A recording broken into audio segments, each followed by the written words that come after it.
The scout ship, Eternal Dominion, dropped out of faster-than-light travel at the edge of what hegemony charts called uninhabited space. Commander Vreth Ka stood at his observation deck and studied the convoy on his screens. 17 ships, slow, old-looking by galactic standards, moving in a tight cluster through the cold dark between star systems like a group of lost travelers who had no idea how far they had wandered from home. "What are they?" his navigation officer asked. Vreth Ka read the scan report twice. Carbon-based life forms. Oxygen breathers, bipedal, 2 arms, 2 legs, 1 head, skin with no natural armor plating. No energy shielding on the ships, no quantum communication arrays. The weapon signatures were almost sad. Chemical propellant launchers and early-generation directed energy weapons that the hegemony had phased out 6 centuries ago. Humans, his science officer said. They match the profile from the old Keth-Dar survey records, a young species. They have barely left their home system. Vreth Ka had heard of humans. Everyone in the hegemony had heard of humans, the same way you heard about insects in a garden. Present, unimportant. Easy to remove if they became a problem. Are they in hegemony claim space? Technically, yes. Sector 7 was claimed during the 3rd expansion. These creatures would have no record of that claim. They do not have the technology to receive our broadcast treaties. Vreth Ka folded 2 of his forearms behind his back. The Keth-Dar survey records were 200 years old. These humans had apparently made it to this corridor of space on their own. Primitive ships, primitive weapons, soft bodies. He thought about what the hegemony required of species found in claimed space. There was a protocol. It was simple. It had been applied 400 times in the history of the Empire, and it had never once failed. "Hail them," he said.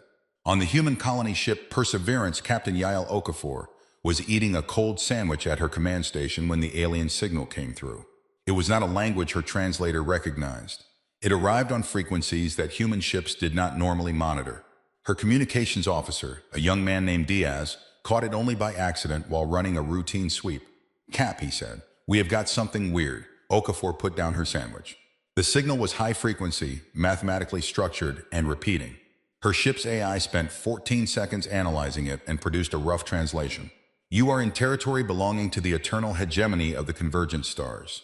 You have no rite of passage here. Power down your engines and prepare to be boarded. Resistance will be met with total destruction. This is your only warning." She read it 3 times. She picked up her sandwich again and finished it. "Diaz," she said, "get me Fleet Commander Torres on the new Carthage." Torres appeared on screen 30 seconds later. He was a broad man with gray at his temples and the particular tired look of someone who had been managing 40,000 colonists across 17 ships for the past 8 months. His eyes already had the message in them before she said a word. "I saw it," he said. "We are a long way from backup," she said. "Yes, you think they mean it?" Torres looked off screen for a moment. When he looked back, his face was settled, decided, Yale. In the entire history of first contact situations, how many times has the alien with the bigger guns been bluffing? She thought about it. The silence was its own answer. "Right," she said. "Battle stations." What Vreth Ka saw next confused him. The human convoy did not power down, it did not scatter. It did not freeze, which was the most common response when primitive species received the hegemony greeting, a paralysis born of pure shock that usually lasted long enough for boarding parties to deploy without resistance. Instead, the 17 ships rearranged themselves. The largest vessels moved to the outside of the formation. The smaller ships tucked in behind them. The convoy transformed from a loose traveling cluster into a tight defensive shell in under 2 minutes. They were forming up for combat. "They cannot be serious," Vreth Ka said. The Eternal Dominion was a hegemony cruiser-class warship. It was 4.2 kilometers long. Its particle lance batteries could cut a moon in half on a sustained burn. It had survived 3 full-scale fleet engagements in the past century without a single hull breach. The largest human ship was roughly 800 meters. Its weapons, according to the scan, would not have scratched the Dominion's hull plating under any realistic engagement scenario. "They must be hoping to negotiate from a show of force," his science officer said. "A bluff. Hail them again." Torres received the second message on the new Carthage's bridge. His crew was at stations. The convoy had formed up. Everyone was calm in the specific way that trained people go calm when the moment they trained for finally arrives. The AI translation came through faster this time. "You are outmatched. Stand down. We do not wish to destroy you. Surrender your vessels and your people will be treated according to hegemony protocols for uncontacted species." Torres read it aloud. Lieutenant Commander Chen, his tactical officer, made a sound that was not quite a laugh. "Hegemony protocols for uncontacted species," she repeated. That is a very polite phrase for something very ugly. It is, Torres agreed. He thought about the 40,000 people in this convoy, families, children, farmers and engineers and teachers who had saved for years for a spot on a colony ship heading toward a new world and a new life. He thought about what hegemony protocols probably looked like in practice for species who did not comply. He keyed his transmitter. This is Fleet Commander Rafael Torres of the Earth Colonial Authority vessel, New Carthage. You have entered engagement range of 17 armed vessels of the human colonial fleet. We are not surrendering.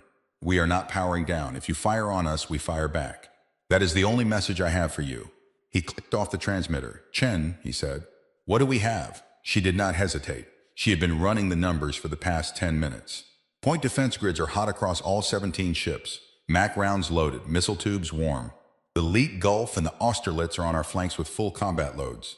She paused. Sir, they have one ship. It is big, but it is one ship. Torres stood up from his command chair. He looked at the alien vessel on his screen. 4 kilometers of metal and weapons built by an empire that had been conquering species for longer than humanity had had writing. One ship sent to scare us into surrendering, he said. Standard intimidation. Works on species that have never had to fight for anything. He walked to the center of the bridge. Let's show them what it looks like when it doesn't work. The Eternal Dominion fired one warning shot, a low-power particle lance discharge. Vreth Ka aimed it past the human formation deliberately. A line of blue-white ionized gas that burned briefly across the vacuum and then faded. A demonstration of power, a kindness in the hegemony understanding of the word. It had always worked before. All 17 human ships opened fire simultaneously. Vreth Ka's bridge erupted, alerts, damage reports. The Dominion shuddered, physically shuddered, a vibration he felt through the deck plates, as human projectiles struck the forward hull. Not energy weapons. Chunks of metal accelerated to high velocity, which was so primitive that the Dominion's automated defense systems had spent nearly 2 seconds trying to classify them as weapons at all. But there were a great many of them. Hull breach in forward section C, his damage officer reported. Sections D and E holding. External sensor array damaged. Forward particle lance battery 2 is offline. Vreth Ka stared at his damage report. They had damaged his ship. These creatures in their antique vessels with their metal-throwing weapons had breached the hull of a hegemony cruiser. Full power to weapons, he said. What followed was not a battle.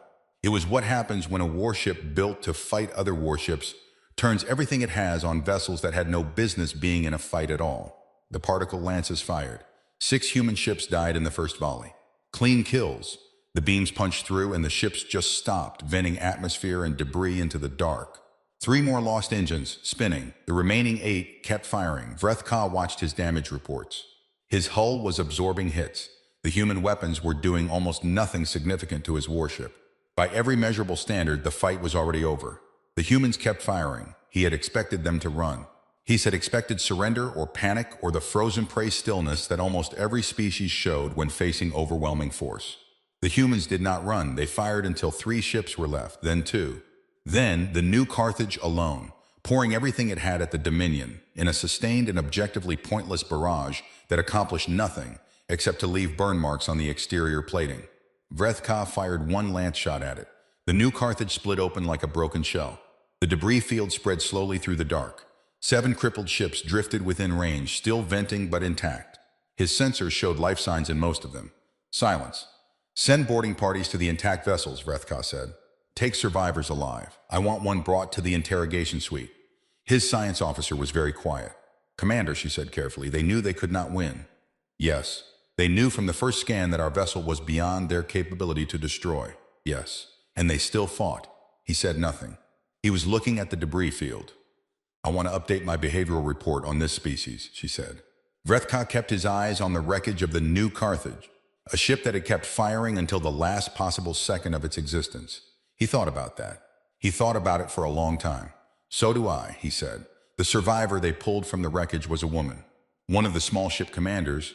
Her vessel had lost its engines in the second volley but held its hull. She had a long cut above one eye from when her ship's gravity systems had failed during impact. Otherwise, she was uninjured.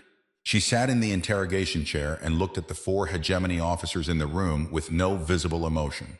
No shaking, no tears. She looked at Vreth Ka the same way he was looking at her, studying, taking notes.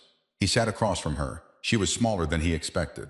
Soft-looking, the way all humans appeared to a hegemony soldier. No exoskeleton, no plating, nothing but a thin layer of skin over a fragile bone structure that his medical scanner described in terms that made her sound like she should not be alive, let alone sitting upright and looking at him. "You understand my translator?" he asked.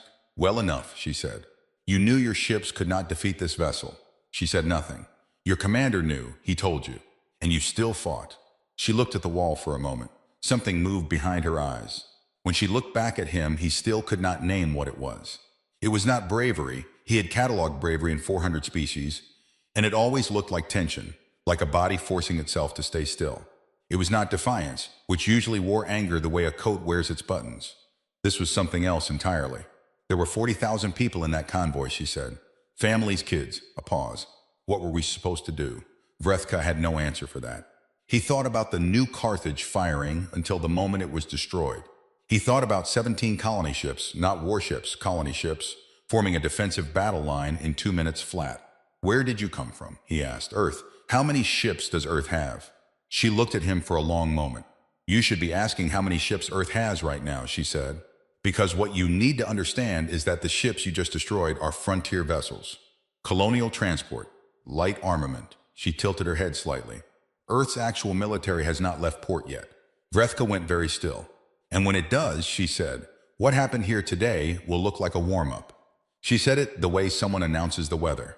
Calm, matter of fact. Like it was not a threat at all, like it was just information he needed. He filed his report to Hegemony Command that same hour. He listed the engagement. He listed the damage to the Dominion. He listed the number of human ships destroyed and the number of survivors taken. At the very end, he added one line. His superiors would later say they wish they had taken it more seriously. "These creatures do not behave like prey. Command should be advised before further actions taken." Hegemony Command received the report 6 days later. They read it. They called the prisoners' words a bluff. They sent a war fleet, 200 ships strong, and they told the admiral in charge that it would be a clean, fast operation. Quick subjugation, standard protocol. The admiral's name was Kethmora. He was confident. He had suppressed 9 species in his career. He had never lost a single major engagement. He had never met a human before. He was about to. Admiral Kethmora's fleet came out of faster-than-light travel in a single coordinated burst. 200 warships dropping into real space simultaneously, which was the hegemony's preferred opening statement. The visual alone was designed to end fights before they started. 200 ships, each one larger than anything humanity had put in space at that point, materializing out of nowhere in a tight formation that blocked out a section of stars.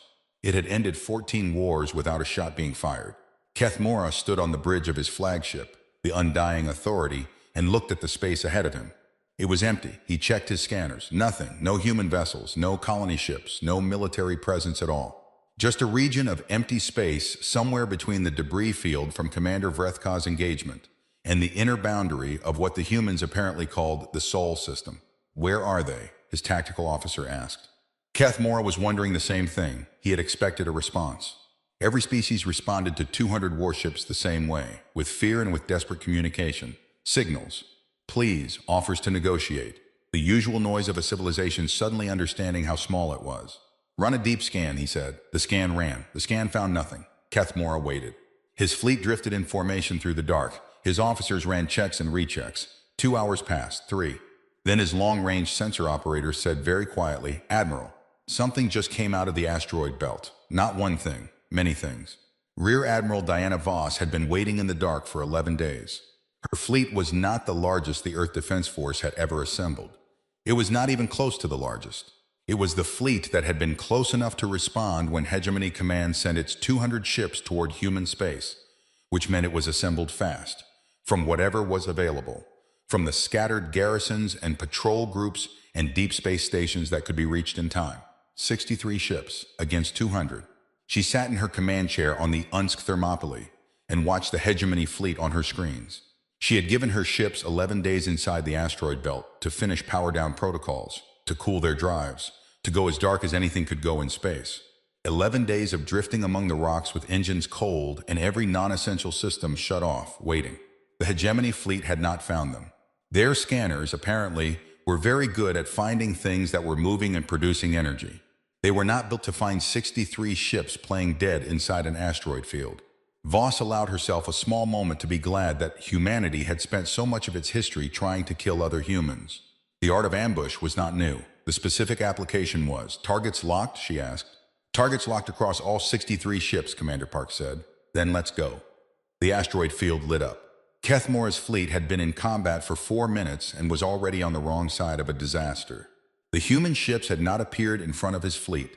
They had not appeared to the sides. They had appeared from behind, from inside an asteroid field that his long-range scanners had read as empty, and they had fired before his fleet completed its turn to face them.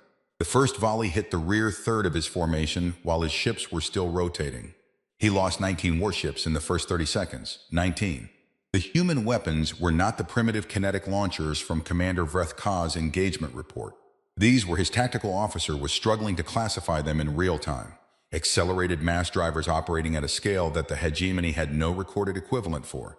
They were shooting objects the size of ground vehicles at velocities that put the projectiles well past what his hull plating was rated to absorb. And there were missiles, hundreds of them.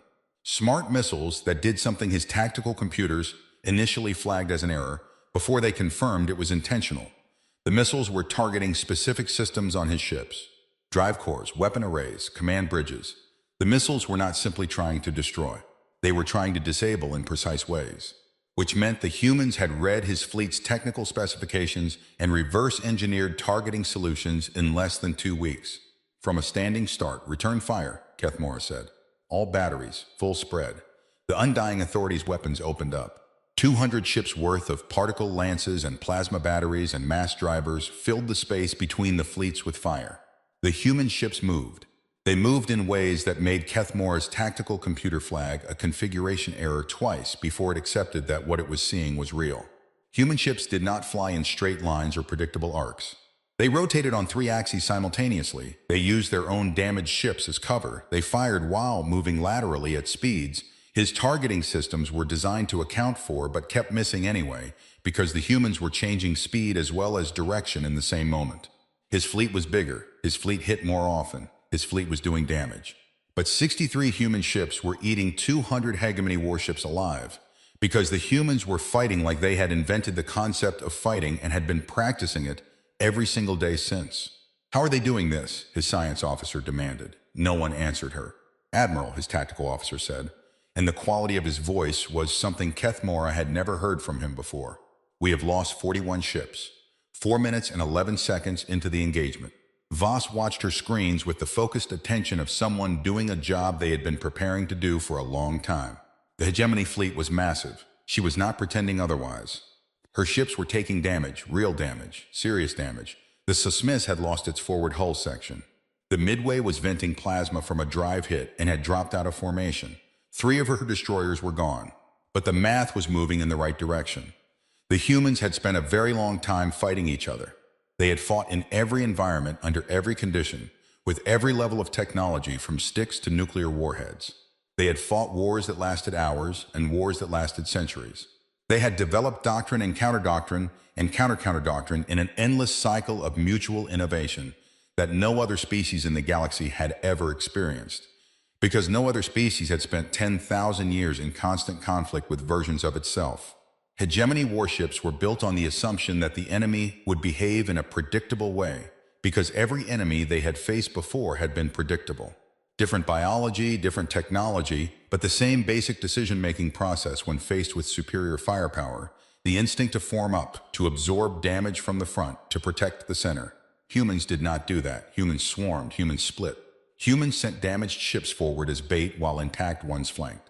Humans fired missiles in patterns that were only readable as patterns after the fact, when you were already burning.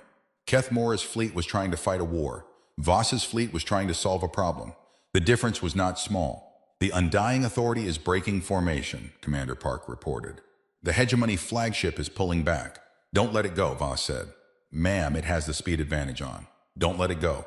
I want that ship." The Thermopylae swung hard to port and the pursuit began. Kethmora knew the engagement was lost. He had known it for 6 minutes already, but had been unwilling to say it, which was a form of cowardice he would examine with great shame later, assuming there was a later. He had lost 70 ships. He had killed 9 human vessels. 9. The numbers did not balance in any way that allowed for a good outcome. He ordered retreat. Most of his remaining fleet made it to FTL. Most, the Undying Authority, did not. The human flagship, The Thermopylae, he would learn later, named after a battle where 300 soldiers held a pass against 1 million invaders, ran down his flagship at the edge of the engagement zone. 2 human destroyers cut off his FTL approach vector. A third put a salvo of mass driver rounds through his starboard engine section. The Undying Authority went dead in space. When the human boarding parties came through his hull, Keth Mora was on the bridge, standing at his station, because there was nothing else to do. He had considered many things in the past few minutes. He had considered fighting. He had considered activating the ship's self-destruct, which was standard hegemony protocol for flagship capture to prevent intelligence loss. He had not activated it. He was not sure why. Something had stopped him. Something about the way this entire engagement had felt. Not like a battle, but like a lesson. And the lesson was not finished yet. The humans who came through his bridge door were not wearing what he expected. No power armor. No heavy weapons platforms. Just soldiers in practical combat suits, carrying weapons efficiently, moving with the specific economy of motion that marked people who had done something so many times it had become automatic. One of them stopped in front of him. She was a woman, short hair, a thin scar on her jaw. Her weapon was pointed at the floor, not at him. "Admiral," she said through a translator. "I am Rear Admiral Diana Voss, Earth Defense Force. Your fleet has retreated. Your flagship is in our custody." She paused. "I am offering you a chance to speak with your government before we do anything else. I would like to avoid killing any more people on either side." Keth Mora looked at her for a long time. "You won this engagement," he said finally. "But the hegemony will send more ships, many more." "Yes," Voss said. "They will. You cannot win against the full strength of the hegemony fleet." "I don't need to win," she said. "I just need to make it cost enough that winning stops being worth it." She tilted her head. "Right now I need you to understand something important." She stepped slightly closer. "What you faced today was a frontier response. 63 ships pulled from patrol duty and garrison assignments. These are not our purpose-built warships. These are not our first-line fleet. These are not the ships that Earth keeps ready for a real war." Keth Mora said nothing. "The ships you just fought," she said. "These are the ships we have lying around." The silence on the bridge was absolute. Outside the viewports, the debris field from 112 hegemony warships drifted in a slow expanding cloud through the dark. 63 human patrol ships had done that, in 11 minutes. The thought lodged itself in Keth Mora's mind like a splinter and would not come out. He transmitted his report to Hegemony Command the following day, from a cabin on the Thermopylae as a prisoner of war who had been given access to a communication array because the humans apparently saw no reason not to let him talk to his government. He listed everything: the ambush, the human tactics, the weapons, the losses. At the end, he wrote 3 words that had never appeared in a Hegemony military report before. "We were outclassed." Hegemony Command received the report and called an emergency session of the Supreme Council. 7 species that made up the Hegemony's ruling body gathered in the Great Chamber on the capital world and talked for 2 days straight. They did not send another fleet. Instead, they sent a message to every member species of the Galactic Council, requesting an emergency assembly. The message described the engagements with humanity. It described the losses. It asked a question that the Hegemony had never had to ask before in 4 centuries of expansion.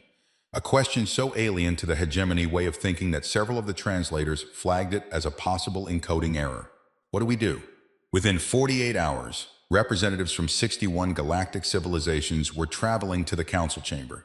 And someone somewhere had also sent a message to Earth. Earth had sent 1 person back, just 1. The Galactic Council chamber on Velkarath was large enough to park a small moon inside, and had been designed with that specific sense of scale in mind. Its architects, 600 years ago, had wanted every species that entered to feel small, to feel that the galaxy was enormous and old, and that the council was the thing that held it together. It usually worked. The 61 delegations that gathered for the emergency assembly filled less than a third of the available space. And still the chamber felt crowded, humming with the specific anxious energy of a room full of intelligent beings who were all afraid of the same thing. At the center podium, Hegemony High Speaker Velthara opened the session. "This council has been called," she said, "because the eternal hegemony has encountered a species that requires collective response. We have submitted the full record of both military engagements for council review. The documentation speaks for itself." It did. The chamber spent 4 hours watching footage. The Vethkari delegation watched in silence. The Vethkari were an old species, peaceful by nature, traitors by preference. They had not fought a war in 800 years and were quietly proud of that fact. They were also among the most analytically intelligent species in the Council, and their lead delegate, a tall four-armed being named Ostherin, had been watching the footage from Commander Vrethka's scout engagement with the specific focused attention of someone trying to understand something that did not quite fit into any available category. It was not the human weapons that disturbed her. It was the colony ships. They had not been warships. The scan data was clear on that. 17 transport vessels carrying civilian colonists, equipped with minimal defensive armament, facing a hegemony cruiser. The mathematical outcome was not a battle. It was a foregone conclusion, and they had still formed up. Still fired. Kept firing until the last ship was destroyed. Ostherin had seen hegemony engagement records before. She had seen many species face the hegemony's initial contact protocol. Some fought, most surrendered or fled. Those that fought were usually military vessels operating on orders, acting out of duty rather than choice. The new Carthage had been a civilian fleet commander. The decision to fight had been made by one man on a colony ship in the middle of nowhere with 40,000 non-combatants in his care.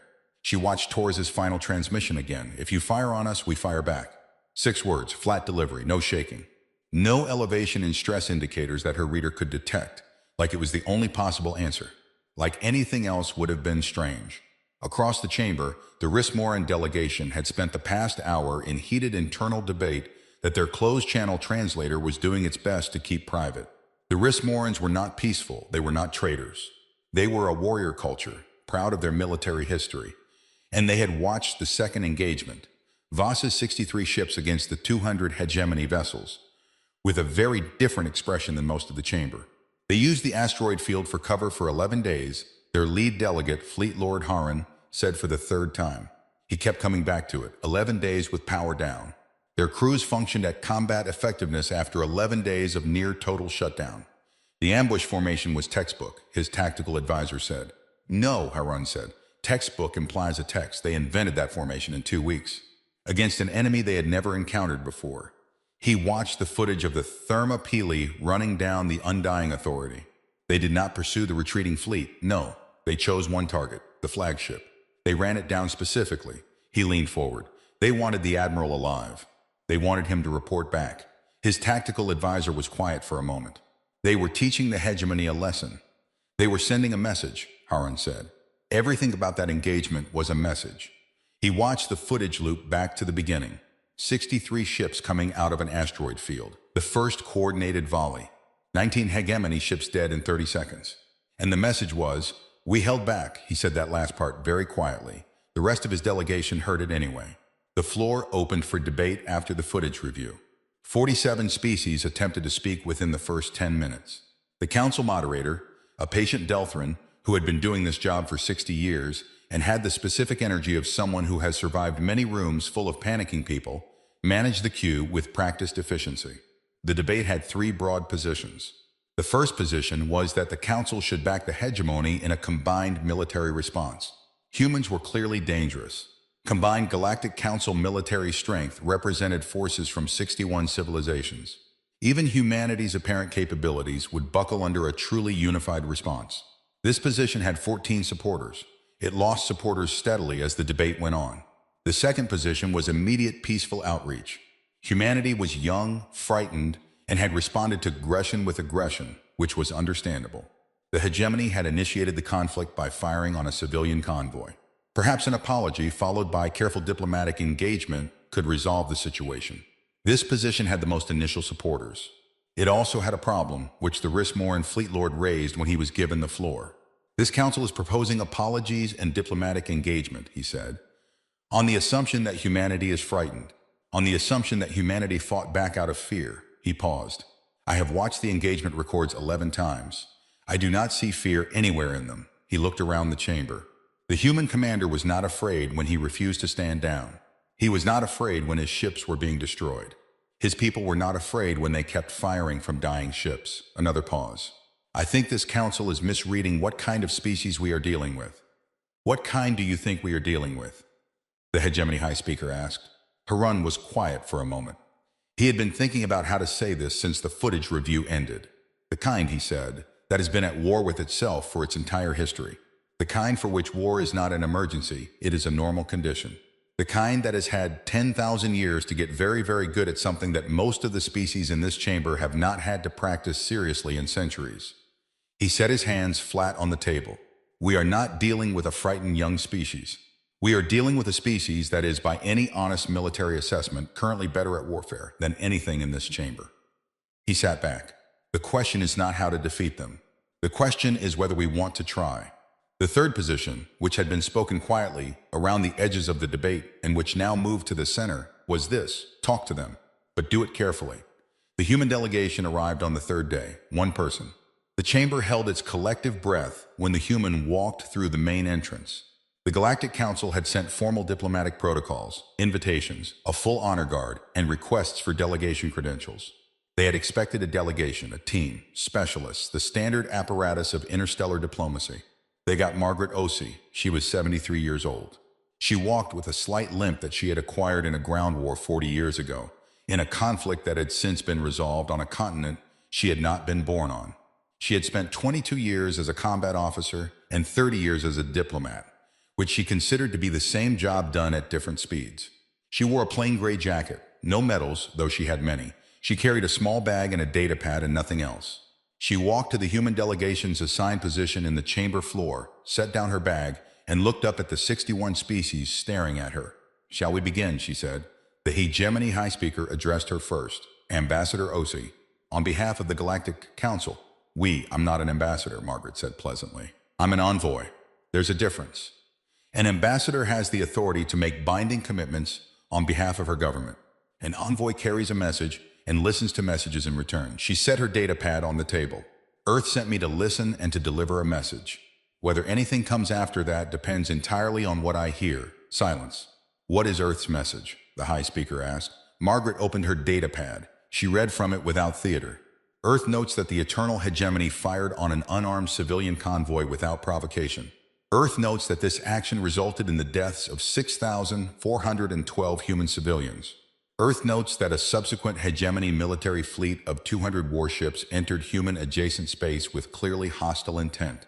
Earth notes that this fleet was neutralized by Earth Defense Force units at a cost of 309 human military personnel." She looked up from the pad. "Earth's position is this. The hegemony will acknowledge its unprovoked attack on human civilians. The hegemony will pay reparations to the families of those killed. The hegemony will formally recognize human territorial rights in all currently and previously inhabited human space." She closed the pad. "In return, Earth will consider this matter resolved and will not pursue further military action."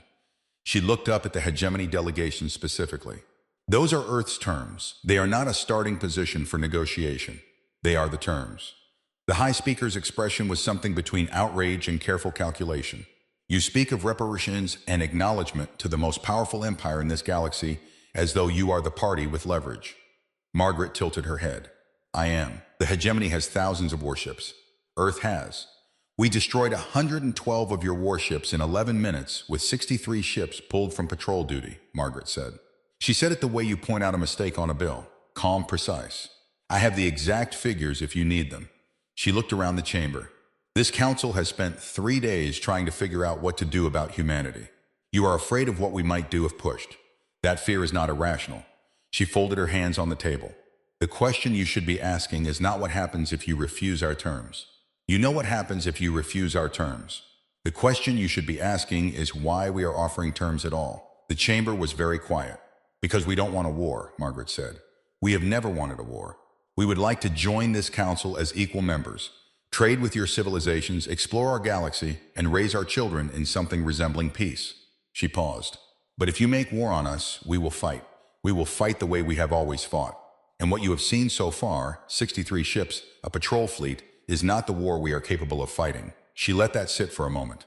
"Accept the terms. This ends here for everyone's benefit." The hegemony high speaker leaned forward. "And if we refuse?" Margaret picked up her bag. "Then I go home," she said. "And Earth stops asking." She left the chamber that evening. The council debated for 2 more days. On the morning of the third day, the hegemony council voted. They rejected the terms. The vote was close, closer than the high speaker would ever publicly admit. 14 members voted to accept. The rest voted against, driven by pride and by the deep institutional certainty of an empire that had never lost a war, that had absorbed 400 species into its structure, that could not physiologically process the idea of paying reparations to a species they had never heard of 18 months ago. The decision went out to all member fleets, full mobilization. 10,000 warships designated for the Sol system operation, the largest military action in hegemony history. No more patrol fleets, no more frontier engagements, no more lessons. This time they were going to end it. Margaret Osei received the news on her transport ship, en route back to Earth. She sat with it for a long time. Then she sent a single coded message ahead to Earth Defense Command. 4 words. They said no. Prepare. She watched the stars move outside her viewport and felt something that was not quite sadness and not quite relief. Something in between. The feeling of a door that had been open for a while finally closing. Earth had known this was possible. Earth had prepared for this. The hegemony did not know what Earth had prepared. Nobody in the galaxy did. That was, Margaret reflected, going to be a very unpleasant surprise. 10,000 ships. Supreme Fleet Commander Drath Vel had never commanded anything close to that number. No one in hegemony history had. The largest fleet operation in recorded galactic history before this moment had been the 7th expansion campaign, which had deployed 4,000 vessels and brought 11 species into the hegemony in under a decade. This was more than twice that. Drath Vel stood at the command center of the Eternal Throne, the hegemony's most powerful warship, and looked at his fleet spread across his screens in a formation so large it took 4 separate display panels to show at once. 10,000 warships organized into 40 battle groups, each group capable of independently reducing a planetary surface to rubble. They had spent 4 months assembling this fleet. 4 months of recalls and requisitions and acceleration of the shipyard programs and stripping garrisons from member worlds and pulling reserve vessels out of long-term storage and reactivating them. The hegemony had moved with a speed and coordination it had not shown in centuries, driven by something that the council chamber debates had politely called strategic urgency, and that the soldiers called by its real name, fear. Set course for the Sol system, Drath Vel said. 10,000 ships moved. The Sol system was 8 light years away. They arrived in stages over 6 hours, because even the hegemony's best FTL coordination could not keep 10,000 ships synchronized over that distance. Battle groups dropped into real space in sequence, each one checking in, each one reporting position and status before the next came through. By the time the final battle group arrived, Drath Vel's advanced units had been in the Sol system for 2 hours. They had not found what they expected. What they expected was a civilization in the early stages of spaceflight, clustered around a single star, with the kind of orbital infrastructure that a species typically builds in its first century of serious space development. A few stations, some mining platforms, a small number of warships clustered defensively around the home world. What they found was a solar system that had been turned into a weapon. Earth had seen this coming. Not the specific date or the specific number of ships, but the shape of it. A large force, a terminal engagement, an attempt to end the conflict with overwhelming mass. Earth's strategic analysts had been running models since Commander Vreth Ka's first engagement report had been recovered from a destroyed human ship and passed along by an intelligence contact in the Galactic Council. The models had converged on the same basic answer within weeks. The hegemony would send everything. So Earth had done the same. The Earth Defense Force had been quietly existing for 240 years. It had been built, expanded, reduced, rebuilt, argued over, defunded, refunded, and shaped by every major human conflict and every period of human peace in the 2.5 centuries since humanity had first looked up at the stars and realized that whatever was up there might not be friendly. It was the product of a species that had been at war, in some form, for its entire recorded history, and which had decided, when it finally had the technology to think about galactic-scale threats, to take that history seriously. What the hegemony's advanced units found as they spread through the outer Sol system was not a defense. It was infrastructure. The difference was important. A defense is something you build when you think an attack is coming. Infrastructure is something you build because it is always there. Automated weapons platforms in the Oort cloud. Layered sensor nets that had detected the hegemony fleet's FTL approached 6 hours before the first ship arrived. Mass driver arrays mounted on asteroids, on moons, on orbital stations, running through the entire system on arcing orbital paths that put them in firing position on any approach vector. Railgun installations on the surface of every rocky body larger than 50 kilometers. Drone carrier stations positioned at the L4 and L5 points of every major planet, each one holding thousands of combat drones on standby power. And then there were the ships. Fleet Admiral James Okafor, Yale's father, though he did not allow that fact to mean anything in professional settings, sat on the bridge of the EDF Dunkirk and watched the hegemony fleet materialize on his screens. He had been watching them come in for 2 hours, 10,000 ships. He had known the number was coming. His analysts had predicted it within 10% accuracy based on the hegemony's known shipyard capacity. He had planned for it. He had built his response around it. He had also, in the private hours of his own mind, felt the weight of it. 10,000 ships was not a number that fit inside a normal human intuition of military force. It was the kind of number that lived in history books. It was the kind of number that meant something on an existential level. Okafor had spent 30 years preparing for an existential engagement. "How are we on deployment?" he asked. "Battle groups Alpha through Delta are positioned at the inner system line," his tactical commander, Vice Admiral Santos, said. "Echo through Kilo are at the outer asteroid belt. Omega Group is at the Orta Ray." She paused. "The hegemony's advance units have already triggered the first 3 automated sensor rings. They know we know they're here." "Good," Okafor said. "I want them to know." "Drone arrays? Hold till I give the word." "Understood." A pause. "Sir, they outnumber us 14 to 1. Okafor looked at his screens. "They outnumber the ships they can see," he said. "What's on the drone manifest?" 1.2 million combat drones across all arrays. "What about the lunar installations?" "Hot and locked." "Titan platforms online and at 98%. The Orta Ray? Ready on your command." Okafor leaned back. "What's the hegemony formation doing?" "Advancing. Main body is still deploying from FTL. Leading units are moving toward the outer asteroid belt." Santos studied her screens. "They're moving confidently. I don't think they've found the drone arrays yet." "They won't," Okafor said, "until we turn them on." Supreme Fleet Commander Drathvel did not understand what he was looking at. His advance units had reached the outer asteroid belt and found human warships waiting for them. That was expected. The human warships were larger than the patrol vessels from the previous engagements. Purpose-built military ships, well-armed, and there were roughly 700 of them spread across the inner asteroid belt in a wide defensive screen. 700. He had 10,000 ships. "Begin the engagement," he said. "Standard formation. Push through the asteroid belt line and advance to the inner system." His leading battle groups moved forward. Then the asteroid belt moved, not metaphorically, not in a way that could be described as anything other than what it was. 3,000 asteroids, ranging in size from boulders to small mountains, fired simultaneously. A coordinated volley of kinetic masses that had been positioned on precise orbital paths years ago, aimed at approach vectors that humanity had calculated a hegemony fleet would use, launched by remote signal from Earth Defense Command. Drathvel watched his tactical display turn into a red cascade. Point defense. "Point defense cannot track that many individual objects simultaneously," his tactical officer said. He was not panicking, he was simply reporting. "There are too many. They are too fast. They are coming from too many angles." 3 minutes after the asteroid belt fired, Drathvel had lost 411 ships. He had not lost a single ship to the human warships yet. He had lost them to rocks. Santos watched the first wave hit. "Drone arrays," she said. "Launch."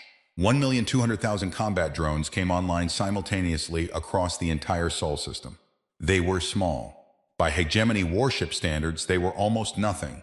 2 meters long, shaped like elongated cylinders, carrying a single kinetic penetrator round and enough drive capacity for one high-speed attack run. They were not individually impressive. 1,200,000 of them, launched in a synchronized swarm across a battle space spanning the entire inner solar system, were something else. They were coordinated. They were smart, not intelligent, but programmed with targeting logic that prioritized drive systems and weapon arrays. The same targeting philosophy that Rear Admiral Voss's fleet had pioneered in the previous engagement, now applied at a scale that made that engagement look like a preliminary sketch. They were also expendable, which meant they went places and did things that crewed ships would not. The hegemony fleet's point defense systems were already strained from the asteroid strike. They had been designed to handle saturation attacks. But they had been designed to handle saturation attacks from a single direction, because no adversary in hegemony military history had ever managed to mount a saturation attack from all directions simultaneously. Drathvel's fleet had its back to the outer system, its flanks to the asteroid belt, and its front to the inner system where the human warships were now advancing. The drones came from all 4 directions, and from above and from below the ecliptic plane, and from inside the asteroid belt itself where arrays had been hidden inside the larger rocks. He lost 2,000 ships in the drone wave. His fleet had not reached the inner solar system yet. The battle took 11 hours. It had a shape, a terrible complex shape, that would be studied in military academies across the galaxy for centuries afterward. The human fleet did not fight a single battle. It fought 40 separate engagements simultaneously, each one precisely coordinated with the others, each one designed to push the hegemony fleet into specific positions where the next wave of fire was already waiting. Okafor directed from the Dunkirk, with the quiet focus of a man doing extremely difficult work that he had been trained to do. He lost ships, he lost people. Every name on the casualty list was a name he would read later, in private, because that was how he had always handled it, not as numbers, as names. But the math moved in one direction. The Titan platforms fired at hour 3, adding the outer planet's moon-based mass drivers to the engagement. The Ord array fired at hour 7, catching the hegemony's reserve battle groups as they tried to hold position beyond the main engagement zone. Okafor's shipboard fleet pushed into the hegemony's main body at hour 9, when the hegemony formation had been broken by 6 hours of automated fire into disconnected clusters that could no longer support each other. At hour 11, Supreme Fleet Commander Drathvel, aboard the Eternal Throne, did the mathematics. He had arrived with 10,000 ships. He had approximately 1,200 left. They were scattered across the solar system. They were damaged. They were out of coordinated formation for the first time since the battle began. The human warships were between them and the outer system. The automated platforms were between them and any clear FTL vector. He had been in space for 11 hours, and he was inside the Sol system with no clear way out, and 1,200 ships against a human fleet that was still largely intact, and an automated defensive network that had not run out of ammunition. He sent a message to Earth Defense Command. He asked for terms. The response came back in 40 minutes. It was not Margaret Osei this time. It was James Okafor speaking from the bridge of his ship, surrounded by the sounds of a fleet that had just fought for 11 hours and was still running hot. Supreme Fleet Commander Drathvel, Okafor said. He was tired. He looked it. He did not pretend otherwise. I'm accepting your request for terms. Your remaining vessels will power down weapons and hold position. I'll have transport vessels at your location within 4 hours to begin evacuation of your wounded. Any ship that fires while waiting will not receive this offer again. He paused. I want to be clear about something, he said. This battle is over. This war is over. What you experienced today was the Sol system's permanent defensive infrastructure. What we have built here over 2 centuries and keep ready at all times. Another pause. It is not the sum total of Earth's military capacity. It is not close to the sum total of Earth's military capacity. He looked at the camera. What you saw today is what we do to protect one planet. What we are capable of doing beyond this system, that is a different number entirely. He let that land. Power down your weapons. Let us get your wounded. And then the hegemony is going to want to reconsider the terms Ambassador Osei offered. He clicked off. Drathvel sat in silence for a long moment. 1,200 ships out of 10,000. And the human had just told him this was just the defense of one planet. He powered down his weapons. He sent the order to his fleet. And he began to understand, in a way that felt like the ground disappearing from under his feet, that the hegemony had not been fighting a young, frightened species that was punching above its weight. It had been fighting a species that was fighting below its ceiling. There was a very large difference between those two things. He was only beginning to understand how large. The galaxy learned in pieces. It did not learn all at once, the way you might expect news of a civilization-altering event to travel. It learned the way news actually travels, in fragments, in rumors, in messages that arrived out of order, in second-hand accounts from ship crews who had been near the Sol system and picked up signal traffic that they couldn't quite believe they were reading. Hegemony Supreme Fleet loses engagement in Sol system. 10,000 vessels deployed. 1,200 returned. Armistice requested. Terms under discussion. That was the first fragment that reached the Galactic Council. It took most of the receiving species about 4 hours to process the number. Some of them ran the math more than once, certain they had made an error. 10,000 ships, 1,200 returned. The hegemony had lost 88% of its largest fleet action in history, in 11 hours against one planet. The armistice talks happened on neutral ground, a station orbiting a small star between human space and hegemony territory, chosen because it belonged to neither and was far enough from both that no one could argue it was an act of pressure. The hegemony sent 9 delegates, Earth sent 2. Margaret Osei was one of them. She walked into the room with the same gray jacket and the same datapad she had carried at the Galactic Council. She sat down across from the hegemony delegation and looked at the faces of people who had been running an empire for 4 centuries and who were, for the first time in that history, sitting on the side of the table that asked for terms instead of delivering them. She did not allow herself to feel satisfaction about this. She had learned in 30 years of diplomacy that the moment you started enjoying the other side's discomfort was the moment you started making bad decisions. You know what Earth wants, she said. High Speaker Vel Thara, who had replaced the previous High Speaker after the Sol engagement, looked older than she had at the Galactic Council. Not physically older, just worn. The previous terms, she said, the previous terms, Margaret confirmed. Acknowledgement of unprovoked aggression, reparations to the families of the colony convoy dead, formal recognition of human territorial rights. She paused. And one addition. What addition? A formal agreement that the hegemony will not conduct first contact operations in unclaimed space, operations of any kind, without first consulting the Galactic Council. You don't get to claim territory and inform the species living there after the fact anymore. Margaret set her datapad on the table. That's not a renegotiation of the terms. It's the updated terms. Velthera was quiet for a moment. You are asking us to change the way we have operated for 4 centuries. Yes, on the basis of one conflict. On the basis of common decency, Margaret said, without heat. The conflict is just the reason you're finally listening. The talks lasted 3 days.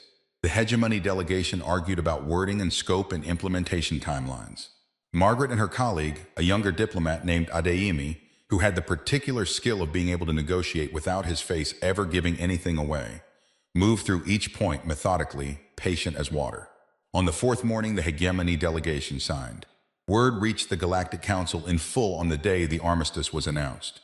The chamber that had been so full of anxious noise 3 months earlier was different now, quieter.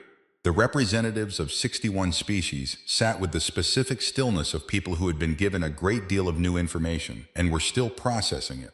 Ostherin of the Vethkari had been running calculations since the first reports came in. She pulled up the numbers again. 10,000 ships against one planet's defenses. She thought about the colony convoy. 17 civilian ships forming a battle line. She thought about 63 patrol vessels running down 200 hegemony warships. She thought about what Fleet Lord Heron had said in this very chamber. I don't see fear anywhere in them. She had been thinking about that for months. She had been thinking about why. She was Vethkari. She had a deep practice capacity for understanding psychology across species lines, for reading the emotional logic behind observed behavior. She had 800 years of species interaction in her cultural history to draw on. She had not been able to explain the absence of fear. Now, sitting with the full picture, she thought she finally understood. It was not that humans lacked fear. Every species with a functional survival response felt fear. It was that humans had spent so much time in environments where fear was not the useful response that they had learned, deeply, culturally, generationally, to do something else with it. They converted it. Fear went in, action came out, not a suppression, not a performance of bravery. A literal metabolic conversion, trained into them by 10,000 years of being one of the most conflict-laden species in the galaxy's history. The colony convoy commander had been afraid. Okafor had been afraid in the Sol battle. Voss had been afraid facing 200 ships with 63. They had all been afraid, and they had all done the same thing with it. They had aimed it. Fleet Lord Heron of the Rismoran delegation requested a private meeting with the human diplomatic team the day after the armistice announcement. He met with Adeyemi in a small conference room. He came alone. He sat down and looked at the young human diplomat across the table and was quiet for a moment before he said what he had come to say. I want to understand the number, he said. Adeyemi waited. 10,000 ships came to Sol. 1,200 survived. This is being described in the hegemony's official communications as an unexpected defeat caused by fortified planetary defenses. Harun set his hands on the table. I am a military man. I spent 40 years in the Rismoran fleet before I became a diplomat. I understand fortified planetary defenses. He looked at Adeyemi steadily. What I do not understand is how one planet's defenses destroyed 88% of the largest fleet in hegemony history. Planets do not do that. Planets absorb bombardment. Planets do not go on the offensive into the middle of an incoming fleet and tear it apart. Adeyemi said nothing. The automated platforms, the drone arrays, the asteroid systems, those are not built in 3 months. Those are not built in 3 years. Heron leaned forward slightly. How long have you been building? A pause. How long do you think? Adeyemi asked. Harun did the math, population growth curves, infrastructure capacity estimates. The sheer scale of what had been revealed in the Sol engagement, the number of installations, the volume of automated systems, the complexity of their coordination. 2 centuries, he said, at minimum. 240 years, Adeyemi said. Harun sat back. You have been preparing for a galactic-level conflict for 240 years. We have been preparing for the possibility of one, Adeyemi said. There is a difference. What triggered it? 240 years ago, what made Earth start building? Adeyemi was quiet for a moment. We figured out we were not alone, he said. We picked up electromagnetic signals from civilizations in other systems. We did not know what those civilizations were like. We did not know if they were peaceful or hostile. We knew only that they were there, and that the galaxy was very large, and that we were very small. A pause. Earth had a long history of what happens when a more technologically advanced civilization encounters a less advanced one. We did not want to be on the wrong side of that equation. So you built, Harun said. We built, Adeyemi said, for 240 years, while also maintaining normal civilian development. Trade, science, art, medicine. A slight pause. We are very good at doing multiple things at once. Harun was quiet for a long time. The Sol system defenses, he said finally. The platforms, the arrays. That is Earth's defensive infrastructure. What about your offensive infrastructure? Adeyemi did not answer. His not answer was an answer. Harun sat with it. He thought about the colony convoy, the first engagement, the very first thing the hegemony had encountered. 17 civilian ships. And those civilian ships had been armed. Minimally, yes, but armed. The colonists on those ships had been traveling to establish a new world, and they had brought weapons. Because bringing weapons was apparently something humans did, as a matter of course, the way other species packed provisions. He thought about the 63 patrol vessels that had destroyed 112 hegemony warships. Patrol vessels, ships whose primary purpose was to make sure nobody was causing problems in human-adjacent space. He thought about Sol, a fortress of a solar system that had been under construction for 2.5 centuries. He thought about the word offensive. I think, Harun said slowly, that I would like to recommend to the Rismoran government that we pursue a very warm and genuine friendship with humanity. Adeyemi smiled for the first time in the conversation. That would be appreciated. The hegemony changed after the armistice, not overnight. Empires do not change overnight. But the council that had voted 14-47 against accepting Earth's terms 3 months earlier voted differently now. The same council that had authorized 10,000 ships now authorized a cultural exchange program. The species that had built their identity on expansion and subjugation began, slowly and with many internal arguments, the long process of examining what that identity had cost them. Not because they had become better people overnight, because they had encountered something that made the old way too expensive to continue. Humanity joined the Galactic Council formally, 6 months after the armistice. Margaret Osei took the human seat in the chamber and sat in it with the specific calm of someone who had been doing hard things for a very long time, and for whom this particular hard thing was finished. She gave a short speech. She said that Earth did not want to be feared. She said that Earth wanted to trade and explore and learn and contribute to a galactic community that was better for every species in it. She said that humanity had built what it had built not out of aggression, but out of caution. Because caution was what a small species did when it looked at a large universe and decided to take its chances. She said one more thing. The hegemony encountered our colony fleet first, she said. Those 17 ships, those 40,000 people, that was not a military operation. That was ordinary people going to build a new home. She looked around the chamber. The hegemony attacked them because they could. Because the hegemony's entire framework was built on the idea that capability confers right. That if you are strong enough to take something, you may take it. She paused. Earth's framework is different. We are strong. We have been building strength for 240 years. We are not ashamed of that. But strength is not permission. It is responsibility. Another pause.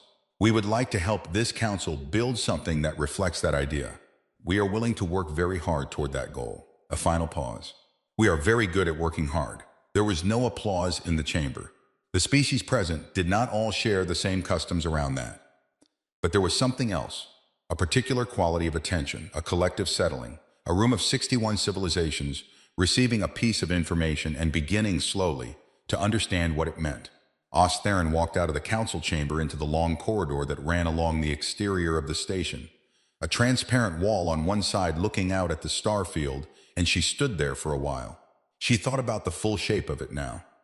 She thought about a species that had picked up radio signals from the stars and decided in the long, careful, institutional way of a civilization thinking across generations that it was going to take the galaxy seriously, that had built for 240 years in parallel with living. Not instead of living, not in sacrifice of everything else, but alongside it, quietly, persistently, with the specific determination of a people who had already learned every lesson about what happens to those who are not prepared. She thought about the colony convoy. She thought about what it meant that those civilian ships had been armed. She thought about what it meant that Rear Admiral Voss had run the Undying Authority down not to destroy it, but to take the Admiral alive, to send a message. She thought about what it meant that Earth had deployed 63 patrol ships against 200 hegemony warships and won, and that the Earth Defense Force's full frontline fleet had not moved at all, had stayed in position, had watched, had been waiting to see if it would be necessary. It had not been necessary. That was, Ostheron thought, the most important detail of everything she had witnessed. Not the weapons, not the platforms, not the drones or the asteroid arrays or the Titan installations. The most important detail was what Earth had not deployed. The hegemony had sent 10,000 ships to end a civilization. Earth had ended the engagement with the tools it kept for ordinary defense, and the rest, the ships, the stations, the full industrial military infrastructure of a species that had been quietly building toward galactic-scale conflict for nearly 2.5 centuries, had stayed home, waiting, ready, not afraid. She thought about Margaret Osei walking into the Galactic Council with a gray jacket and a data pad. One person, one message. Accept the terms. This ends here. The hegemony had said no. They had found out what no cost. She looked at the stars for a long time. Then she went back inside because there was work to do. The slow, grinding, important work of building something better out of what had happened. The work that the galaxy would be doing for a very long time. On the other side of the galaxy, 8 light years from Velkarath, in a solar system that had just finished patching hull damage on several hundred platforms and recalibrating several thousand drones, Earth Defense Command filed its post-engagement assessment. The document was long. Its final paragraph was short. Sol system defenses performed within projected parameters. Fleet performance exceeded projections. Losses are within acceptable range. Note for strategic review. The hegemony fleet engaged represents approximately 12% of estimated hegemony total military capacity. Earth's response engaged approximately 18% of Sol system defensive capacity. Frontline offensive fleet was not required. Strategic reserves were not activated. Earth's full wartime production capacity was not initiated. A brief pause, in the way that official documents pause. Recommend maintaining current readiness posture. The galaxy has learned that humanity will defend itself. The galaxy has not yet learned the full extent of what that means. It does not need to for now.